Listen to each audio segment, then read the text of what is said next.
No me hables de Dios, muéstramelo. En cómo tratas a los que no pueden defenderse. En cómo respetas la vida aunque no se parezca a la tuya.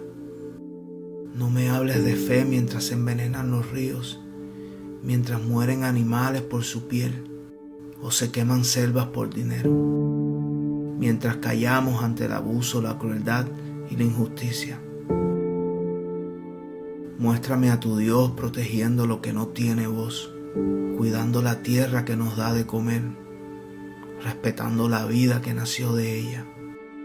No hay nada sagrado en un mundo que sangra, nada divino en rezar si tus manos destruyen, nada bueno en tu fe si tu vida no deja huellas.